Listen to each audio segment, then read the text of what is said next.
আসসালামু আলাইকুম রহমতুল্লাহি ওয়া বারাকাতুহু। প্রিয় দিনদার মুমিন মুত্তাকিন ভাই ও বোনেরা, আজকে আমরা এই ভিডিও থেকে জানবো রিজিক কমে যায় কেন। যে কারণে রিজিক কমে যায় সেই কারণগুলো নিয়েই ভিডিওতে আলোচনা করব।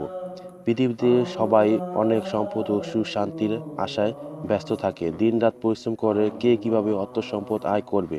আসলে অর্থ সম্পদ ও সুখ শান্তির উৎস হলো আল্লাহ তাআলা। তিনি যাকে যতটুকু দেন সে ততটুকুই পাবে। তিনি রিজিক যাকে ইচ্ছা তাই যে কাজ করলে রিজিক কমে যেতে পারে তা থেকে বেঁচে থাকতে হবে। আর আল্লাহ তাআলা সবাইকে সমান রিজিক দেন না। তাই নিজেকে অন্যের সাথে তুলনা করে রিজিকের ব্যাপারে হতাশা হওয়া যাবে না। যেসব কারণে রিজিক কমে যায় তা এখন তুলনা করব। হারাম উপার্জনের মাধ্যমে রিজিক কমে যায়। মিথ্যা কসম খাওয়া ও ধোঁকা দিলেও রিজিক কমে যায়। কৃতজ্ঞতা আদায় না করলেও রিজিক কমে যায়। পাপ কাজে লিপ্ত থাকা, যাকাত না দেওয়া এবং সুদে কারবার করলেও রিজিক কমে যায়। আল্লাহ ইরশাদ করেছেন, হে মানবজাতি, তোমরা পৃথিবী থেকে হালাল ও পবিত্র বস্তু ভরণ করো। সূরা বাকারা। স্রষ্টার ঐশী নির্দেশ অমান্য করে হারামভাবে অর্থ উপার্জন করলে রিজিক অবশ্যই কমে যেতে পারে। মিথ্যা কসম খাওয়া এবং মানুষের ধোঁকা দিলে আয় উপার্জনের বরকত চলে যায়। আর বরকত চলে যাওয়া মানে রিজিক ক্ষতিগ্রস্ত হয়। রাসূল সাল্লাল্লাহু আলাইহি ওয়াসাল্লাম বলেছেন, কেনাবেচা করার সময় তোমরা অধিক কসম খেয়ে থাকো, কারণ মিথ্যা কসমের দ্বারা বিক্রি বেশি হয় কিন্তু বরকত ধ্বংস হয়ে যায়। মানুষ যখন প্রাপ্ত নিয়ামতের শুকরিয়া আদায়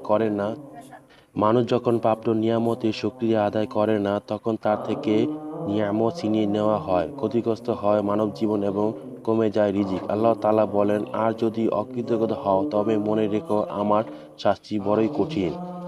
পাপ কাজে লিপ্ত থাকা। যেসব কারণে মানুষের রিজিক ক্ষতিগ্রস্ত হয় তার মধ্যে অন্যতম হলো গুনাহ বা পাপ কাজে লিপ্ত থাকা। জাকাত ইসলামের অন্যতম মৌলিক বিধান। সঠিকভাবে জাকাত বিধান আদায় না করলেও রিজিক বরকত উঠিয়ে নেওয়া হয় এবং রিজিক ক্ষতিগ্রস্ত হয়। রাসূল সাল্লাল্লাহু আলাইহি ওয়াসাল্লাম বলেছেন, যখন কোনো জাতি জাকাত আদায় বন্ধ করে দেয় আসমান থেকে তখন বৃষ্টি বর্ষণ বন্ধ করে দেওয়া হয়। পৃথিবীর বুকে যদি কোনো চতুর্ভুজ জন্তু না থাকতো তাহলে কখনোই বৃষ্টি আর হতো না।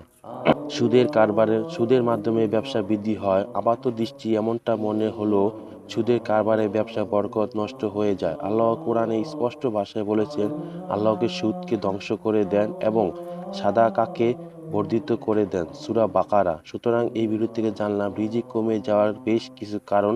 তো সেই কারণ থেকে আমরা সতর্ক থাকব এবং রিজিক বাড়ানোর জন্য আল্লাহর কাছে বেশি বেশি দোয়া করব।